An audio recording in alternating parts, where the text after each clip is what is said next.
네, 안녕하세요. 토요일인데요. 오전에 긴급 수리건을 끝나고서 시간이 돼서 오늘 수리한 파트에 대해서 리포트 제출하는 심정으로다가 유튜브를 하나 찍어보도록 하겠습니다. 하들이 고생했고요. 예. 아들이 요새 집에서 공부 열심히 하는 걸다가 제가 아는데 무슨 반도체에 대해서 공부를 많이 한다고 들었습니다. 그럼 반도체 요새 어떤 거 공부하는지 짧게 대답해 주십시오. 반도체의 소자에 대해서 저가 좀 궁금하기도 합니다. 편하게 하십시오. 반도체. 네, 배운 대로만. 반도체의 성질.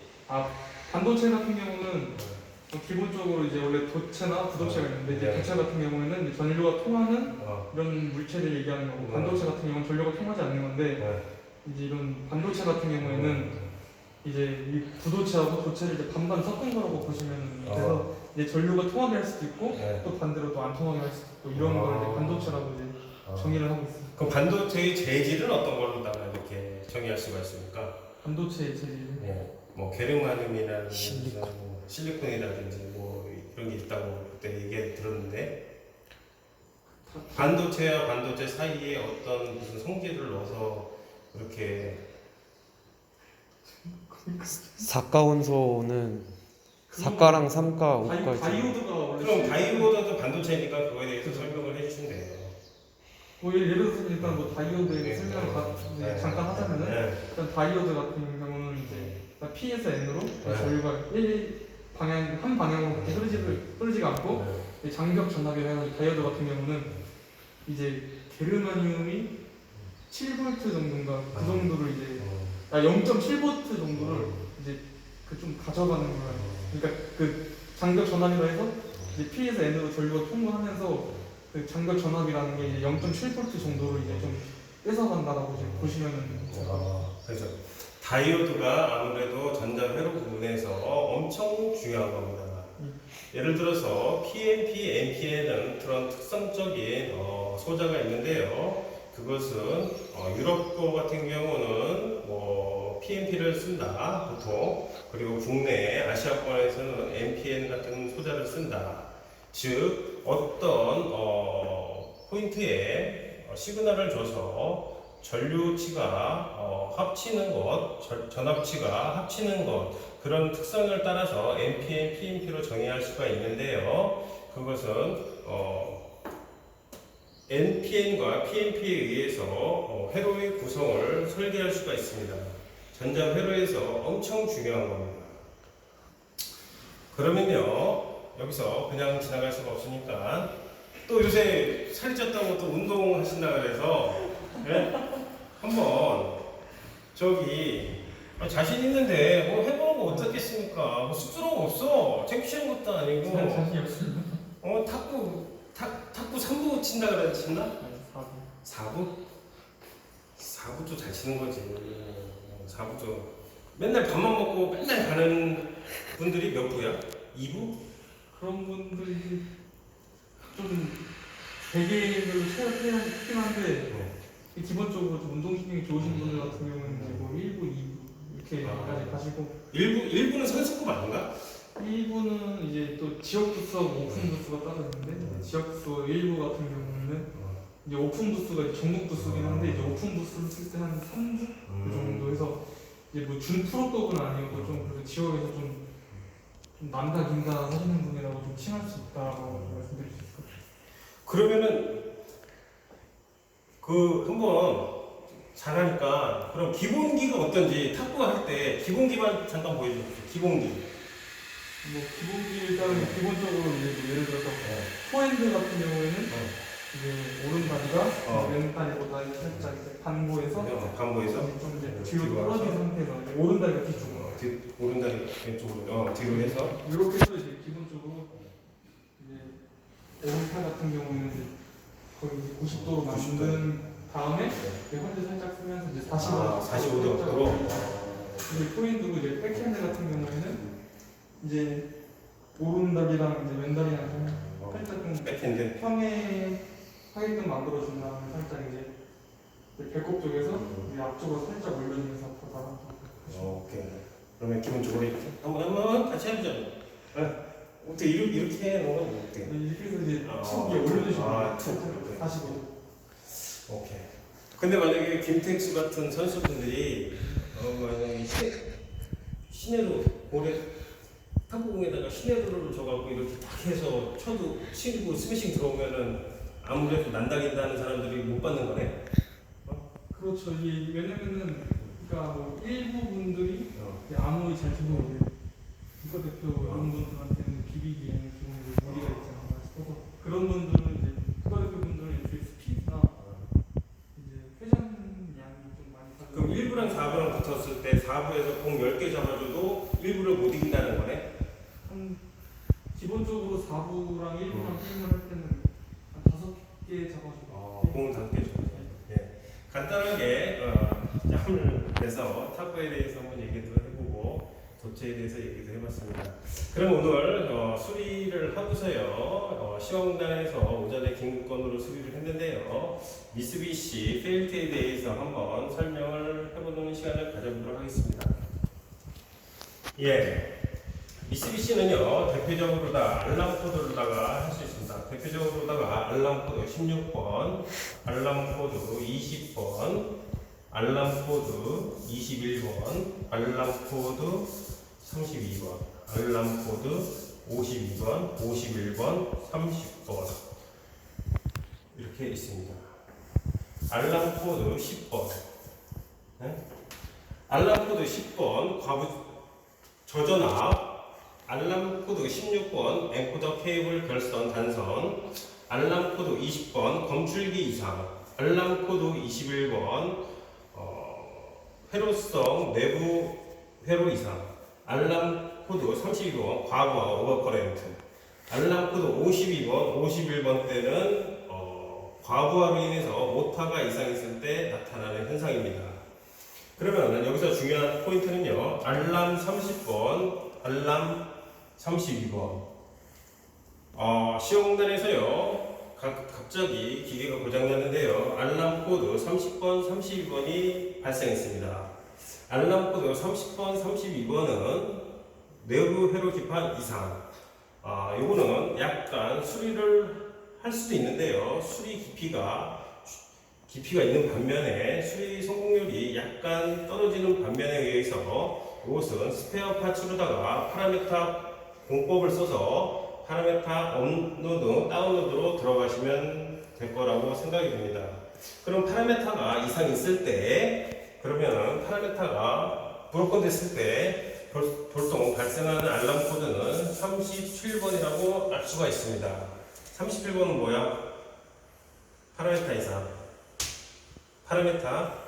그러면요 이렇게 많은 알람 코드가 있는데요 오늘 작업은 알람 코드 32번, 30번 그런데 여기서 CPU가 브로컨 됐거나 파라메타가 깨졌을 때 알람 코드 37번이 발생되는데 이것은 중고나 아니면은 새것을 찾으셔서 알람 코드를 재세팅하시면 됩니다.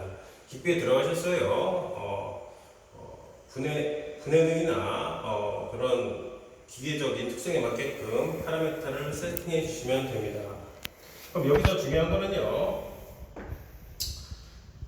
미쓰비시 서버 드라이버에서 고장이 최고 많이 나는 알람 코드가 있습니다. 알람 코드 29번 이 계통에서요 알람 코드 29번은 빈도수가 높고요 많이 나는 알람 코드 특성입니다.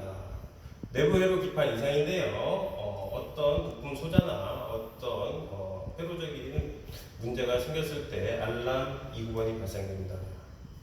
알람 9번의 빈도는요 제가 생각할 때 65%에서 70%의 회로 브로컨 현상으로 인해서 발생되는 알람 코드라고 볼 수가 있습니다. 기본적으로 다 중요한 건 알람 코드 20번 검출기 이상. 검출기라는 건요 엔코더가 이상이 있거나 엔코더가 제 기능을 못했을 경우 발생되는 현상입니다. 그러면 알람 코드 10번, 16번, 32번, 알람 코드 29번 대표적인 알람 코드라고 제 개인적으로 생각이 듭니다. 다른 것도 중요하지만요. 여기서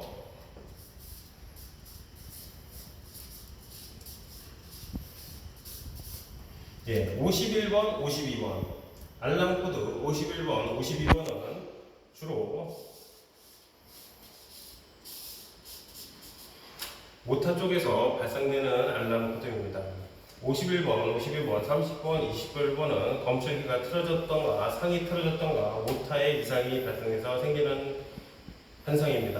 그러면은요, 마지막으로 알람 코드를 아까 2구번을 말씀드렸듯이 내부 회로 기판 이상 32번 내부 회로 과전류 쇼트시형 부품 발생 52번, 51번 모타 과부하 이상. 그럼 여기서 51번, 52번을 집중적으로 키포인트에서 들어가 보면요, 알람 52번, 51번은요 UVW 상이 있고 접지가 있습니다. 접지 모타 접지 몇 종 접지일까요? 3종. 3종? 아, 나도 한 오래돼갖고 2종 접지인가 3종 접지인가 그래요. 근데 그거는 확실히 알고 있어. 3종 접지는 105을 측정하는 그 기준치라고 생각이 들어. 그러면 51번, 52번 전화 자주 오는 코드인데요. UVW. 그러면 간단하게 테스트했고 테스트해야지 모터가 정상인지 아닌지 확인할 수가 있잖아요. 그러면은 UVW 접지에 의해서 테스트를 할 수가 있습니다. 테스트하기를 옴으로 해놓고요. 여기를 UVW 제고 해서 동일상의 옴이 발생되면 균등한 오음이 발생되면 이것은 정상이라고 판별할 수가 있습니다. 그러나 여기는 0.8오음이 나오고 여기는 2오음이 나오면 이 부분에서는 문제가 발생됐다고 생각을 들어도 됩니다. 그러면요, 여기서 51번, 52번이 아주 중요한 건데요.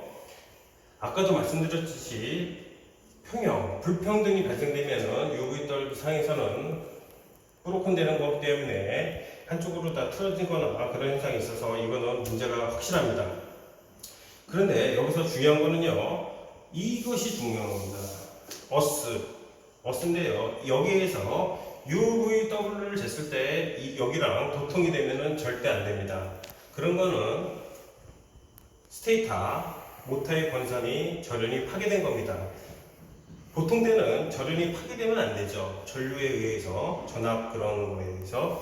그러나 여기에 접지에 UVW 상이 거기에 테스트하기를 쟀을 때 접지가 저항치가 나오면 그것은 도통이 된 걸로다가 판별을 해서 보장이 된 겁니다.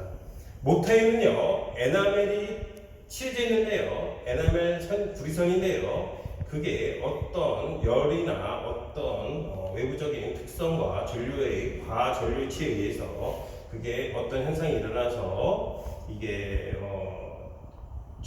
접지와 도통이 되거나 UVW 상에서 저항치가 불균형에 일어나면 알람 코드 51번, 52번은 확실하게 뜹니다. 그러면요, 간이 테스트하기로다 UVW 상을 체크했을 때 모타의 이상유무를 확인할 수가 있습니다.